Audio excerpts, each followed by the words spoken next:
तो खबरों की शुरुआत करेंगे। मध्य प्रदेश में कोरोना वायरस को लेकर हाहाकार मचा है और ऐसे में शासन प्रशासन के आला अधिकारी लगातार मामले पर रोकथाम के लिए भरपूर प्रयास कर रहे हैं। इसी के साथ ही विदिशा के सिरोंज लटेरी विधानसभा क्षेत्र के विधायक उमाकांत शर्मा ने लटेरी जनपद कार्यालय में अधिकारियों के साथ बैठक की और बैठक के दौरान अधिकारियों को कोरोना वायरस से संबंधित जानकारी देते हुए दिशा निर्देश भी दिए। उमाकांत शर्मा ने अधिकारियों से कहा है कि क्षेत्र में कोई भी गरीब भूखा न रहे। अधिकारी गरीब की हर तरह से मदद कर रहे हैं। साथ ही फसल खरीदी को लेकर विधायक उमाकांत शर्मा ने कहा कि खरीद केंद्रों पर किसी भी किसान को परेशानी का सामना न करना पड़े। प्रशासन इसका पूर्ण रूप से ध्यान रखे।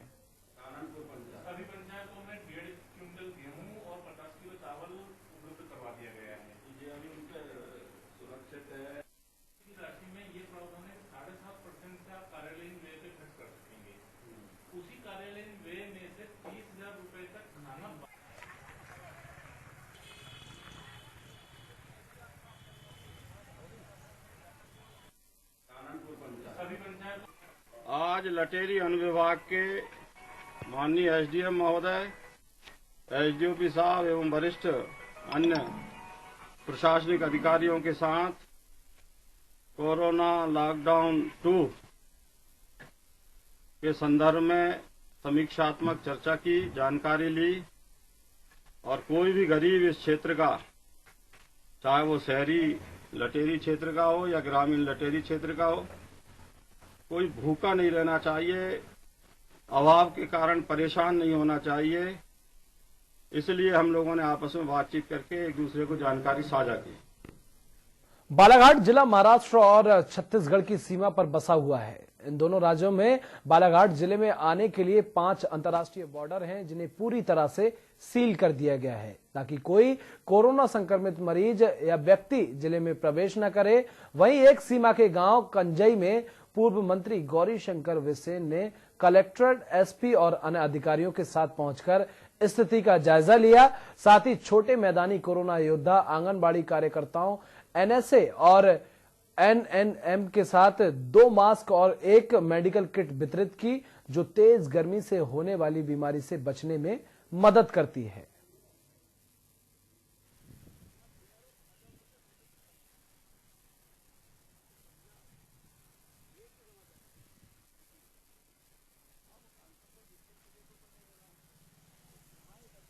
के जो हमारे 7-8 प्रवेश द्वार है या जिसको एंट्री गेट कह सकते हैं, वहाँ पे चौकसी रखी गई है।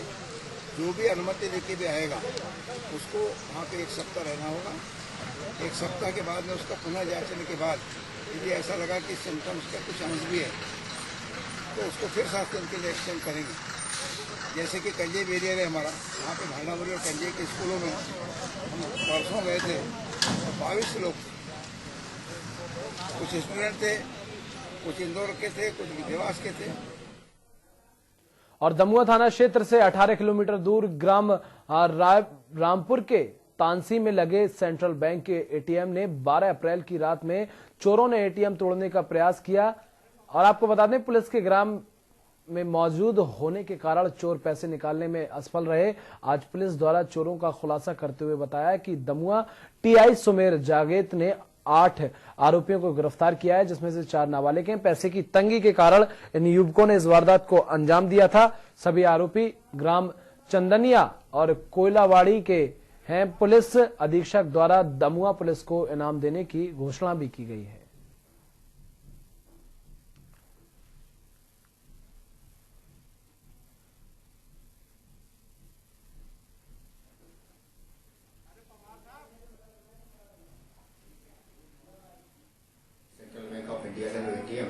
उसमें अज्ञात आरोपियों द्वारा तोड़फोड़ का चोरी का प्रयास किया जा रहा है।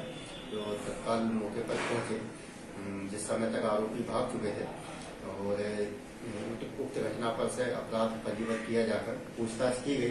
पूछताछ करने पर इन्होंने अपराध करना स्वीकार किया और ये कुल 9 लोग थे जिन्होंने इस घटना को अंजाम दिया है।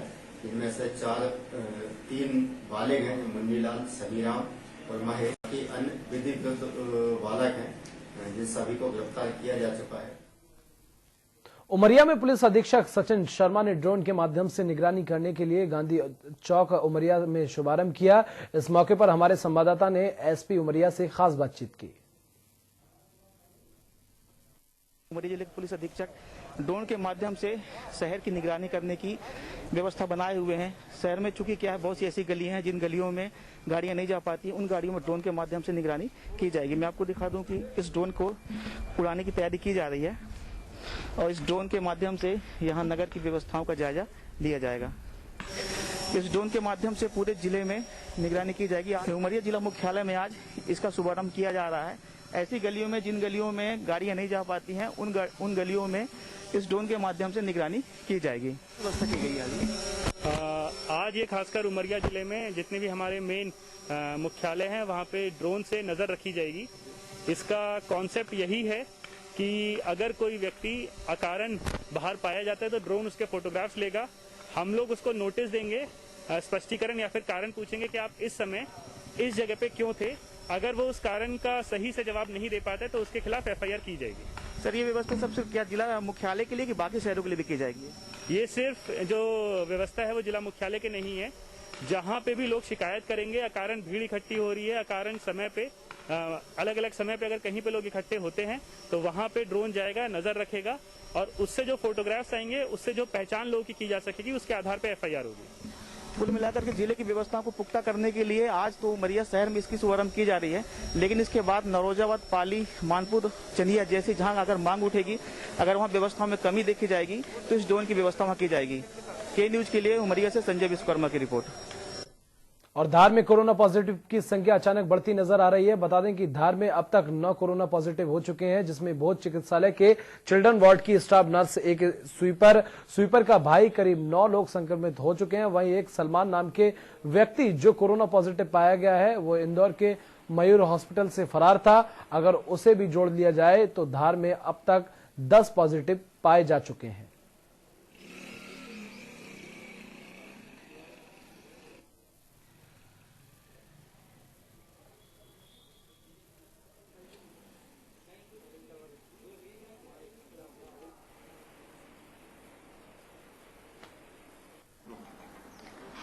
सर, आज ये जो कोरोना मरीजों की जो संख्या बढ़ी है, कितनी बढ़ी है और क्या है पूरा?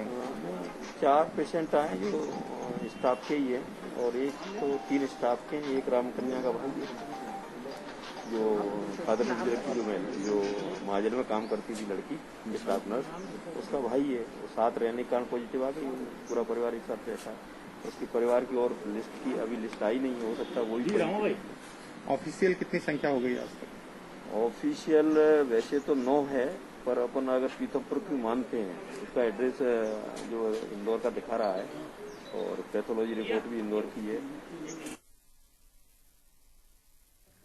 कोरोना संक्रमण को लेकर मध्य प्रदेश की राजधानी भोपाल हॉटस्पॉट के रूप में तब्दील हो गई है। शहर में भी कोरोना संक्रमित मरीजों की संख्या 170 के पार हो चुकी है और अब तक 3 लोगों की मौत भी हो चुकी है।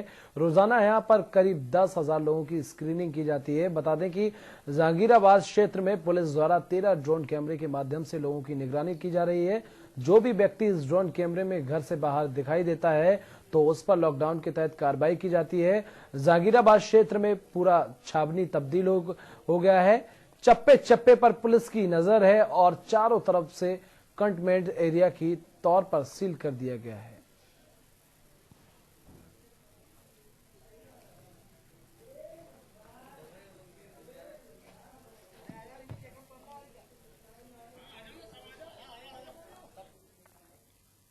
कोरोना वायरस का संक्रमण पूरी दुनिया में फैल चुका है। वहीं प्रधानमंत्री ने लोगों को कोरोना से बचाने के लिए देश को लॉकडाउन कर दिया है ताकि कोरोना के संक्रमण से निजात मिल पाए।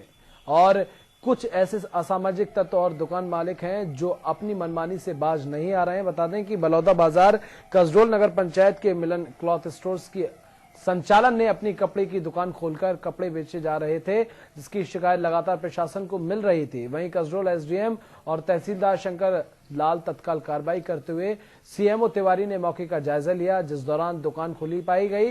वहीं प्रशासनिक अधिकारियों ने सख्ती दिखाते हुए मिलन क्लॉथ स्टोर को सील कर दिया।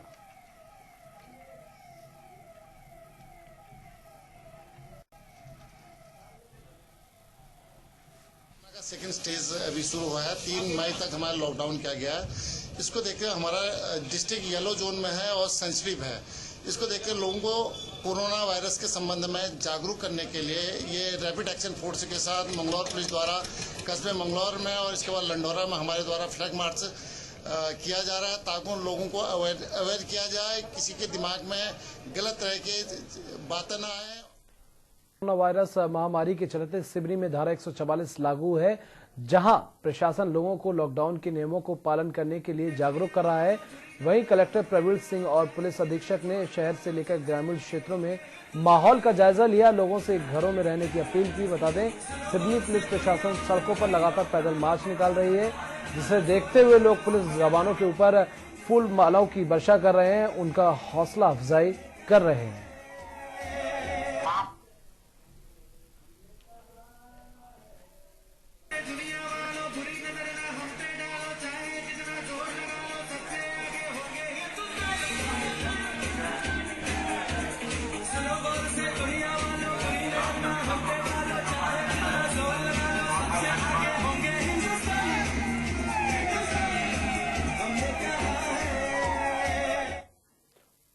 और बलौदाबाजार के बिलाईगढ़ पुलिस ने बड़ी कार्रवाई को अंजाम देते हुए एक स्कूल के अंदर जुआ खेलते हुए 9 लोगों को गिरफ्तार किया है, जिसमें 2 पुलिस आरक्षक भी शामिल हैं। मामले की जानकारी मिलते ही जिले के एसपी ने दोनों आरक्षकों को निलंबित कर दिया है, साथ ही मौके से नकदी बरामद कर जब्त कर ली है और पूरे मामले की जांच की जा रही है।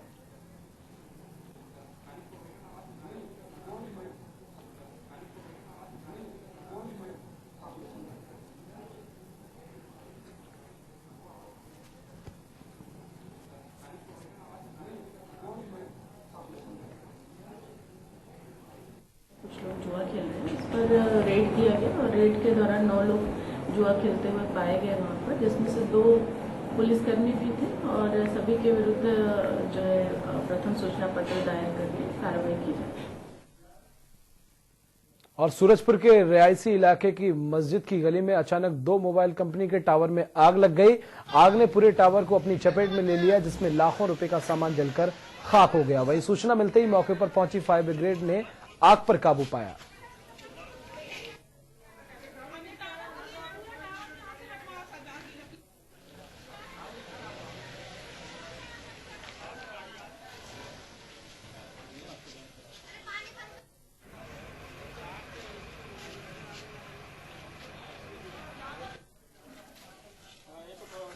और जांजगीर चांपा जिले के चंद्रपुर थाना क्षेत्र के ग्राम पंचायत बालपुर के महानदी घाट से अवैध रूप से रेत उत्खनन के लिए नदी में 3 ट्रैक्टर व जेसीबी मशीन से उत्खनन किया जा रहा था, जिसकी सूचना मिलते ही तत्काल तहसीलदार ढबरा टीम के साथ मौके पर पहुंची, जहां महानदी से अवैध रूप से रेत खनन कर ट्रैक्टर में लोड कर पाए गए। मौके पर वाहन को जब्त कर चंद्रपुर थाने के सुपुर्द में का मामला पहुंच गया है।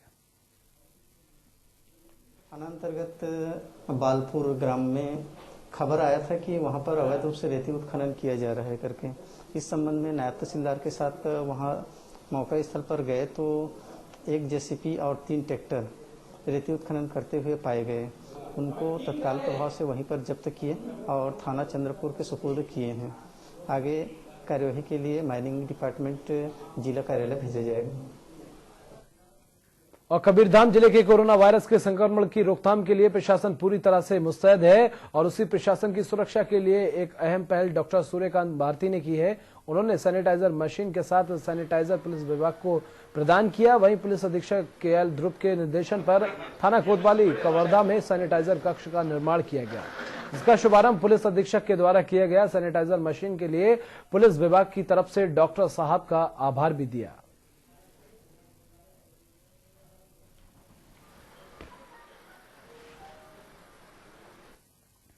प्रदेश के कबीरधाम में लॉकडाउन के चलते बाइक एम्बुलेंस की मदद से 37 परिवारों में किलकारियां गूंजी हैं।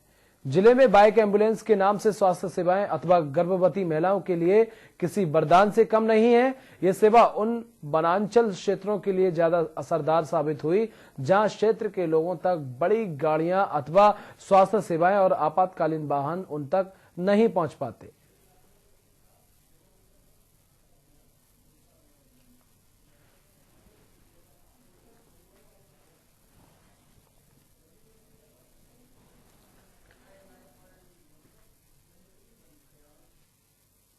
और प्रदेश में कोरोना वायरस के चलते प्रशासन पूरी तरह से सतर्क है। वहीं बलौदाबाजार जिला के ब्लॉक मुख्यालय बिलाईगढ़ अंतर्गत नगर पंचायत भटगांव में तहसीलदार अमित श्रीवास्तव और थाना प्रभारी घनश्याम देशमुख ने फ्लैग मार्च किया। इस दौरान फ्लैग मार्च के दौरान एक मकान में छापेमारी भी की, जहां चोरी छुपे होटल का संचालन हो रहा था। वहीं फ्लैग मार्च के जरिए लोगों से बेवजह घर से बाहर नहीं निकलने और घर से बाहर सार्वजनिक संस्थान पर मास्क लगाकर जाने की अपील भी की।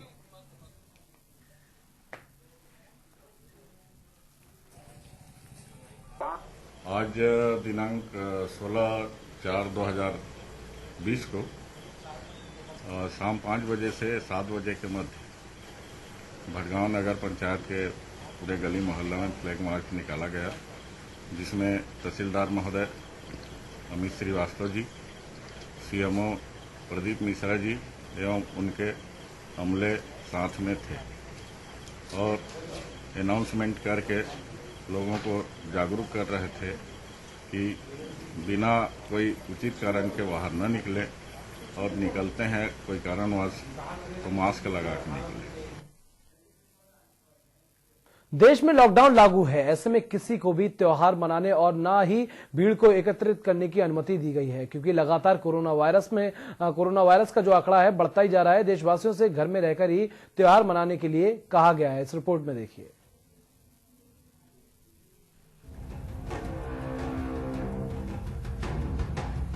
देश में लॉकडाउन लागू है, ऐसे में किसी को भी त्योहार मनाने और ना ही भीड़ को एकत्र करने की अनुमति है। देशवासियों से घर में रहकर ही त्योहार मनाने के लिए कहा गया है।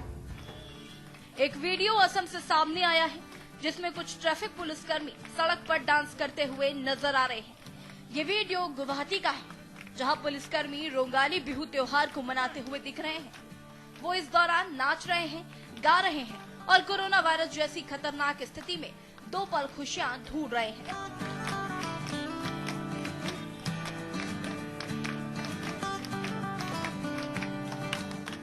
आपको बता दें कि रोंगाली बिहू 14 अप्रैल से शुरू हुआ था, जो कि 20 अप्रैल तक चलेगा। ऐसा ही एक वीडियो 14 अप्रैल को भी सामने आया था, जहां लॉकडाउन के दौरान पुलिसकर्मी रोंगाली बिहू को मनाते हुए सड़कों पर नाच गा रहे थे। हालांकि पूरा देश इस वक्त कोरोना वायरस से जंग लड़ रहा है। ऐसे में इस क्रम में पड़ने वाले सभी फेस्टिवल और कार्यक्रमों पर भी इसका असर पड़ रहा है। असम में रोंगाली बिहू त्योहार मनाया जाता है, लेकिन लॉकडाउन के चलते इस फेस्टिवल पर कोई भी गूंज नहीं रही। आपको बता दें कि ट्रैफिक पुलिस ने सभी लोगों को घरों पर ही रहने की अपील की है। पुलिस ने कहा है कि अगर हम इस पूरे समय में घर में ही रहेंगे तो बिहू को अच्छे से सेलिब्रेट कर पाएंगे। बिहू का त्योहार आज है। अपने स्टाफ के साथ हम लोग एक तो बिहू का छोटा मोटा प्रस्तुति दिया हूँ और इसके माध्यम से सबको जो है अच्छा भविष्य के लिए प्रार्थना करता हूँ। जो है सबका जीवन मंगलमय हो, सब लोग अपने घर में रहे, मास्क यूज करें, बिना कारण के घर से बाहर न निकलें, जो है उचित कारण से ही घर से बाहर निकलें और निकलने से भी जो है 1 मीटर का डिस्टेंस पालन करें। ये त्योहार असम में बड़ी ही धूमधाम से मनाया जाता है। इसको भोग बिहू और एक स्काउट बिहू के नाम से भी जानते हैं।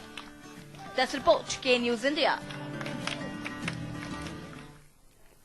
और केरल के पनलूर में अपने बीमार पिता को अस्पताल पहुंचाने के लिए एक शख्स को करीब 1 किलोमीटर तक पैदल चलना पड़ा। गोद में पिता को उठाकर पैदल दौड़ते बेटे की इन तस्वीरों को देखकर सोशल मीडिया पर लोगों ने पुलिस की आलोचना की। देखिए इस रिपोर्ट में।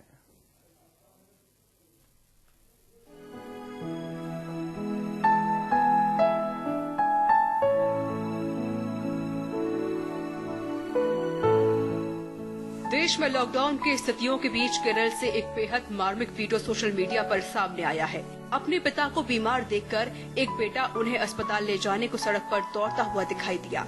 बताया जा रहा है कि पुलिस ने इस शख्स के घर से 1 किलोमीटर पहले ही एक ऑटो को आगे बढ़ने से रोक दिया था। ये ऑटो मरीज को अस्पताल ले जाने के लिए लाया गया था, लेकिन जब पुलिस ने उसे रोका तो बीमार बाप को वक्त पर अस्पताल पहुंचाने को उनका बेटा उन्हें गोद में ही लेकर सड़क पर दौड़ पड़ा। इंसानियत पर सवाल खड़े करने वाली यह घटना केरल के पुनालूर इलाके की है। यह घटना बुधवार की है, जब पुलिस की इस हरकत की वजह से शख्स को परेशानियों का सामना करना पड़ा। इस वीडियो में देखा जा सकता है कि जब पुलिस उन्हें लॉकडाउन के नियमों का हवाला देकर ऑटो लाने से रोक देती है तो यह शख्स अपने बीमार पिता को उठाकर अस्पताल से 1 किलोमीटर दूर तक पैदल दौड़ता है।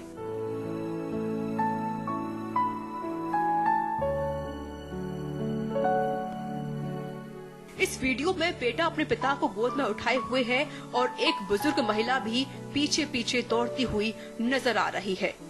हैरानी की बात ये है कि शख्स अस्पताल का कागज भी दिखाता है मगर पुलिस वाले नहीं मानते और ऑटो नहीं ले जाने देते। हालांकि केरल की इस घटना को देखकर हर किसी ने इस बात पर सवाल उठाया कि पुलिस ने आखिर बीमार को अस्पताल ले जाने की स्थिति में भी वाहनों को आवाजाही की अनुमति क्यों नहीं दी। सोशल मीडिया पर भी तमाम लोगों ने इसे लेकर पुलिस की कार्रवाई को कटघरे में खड़ा कर दिया है। डेस्क रिपोर्ट, के न्यूज इंडिया।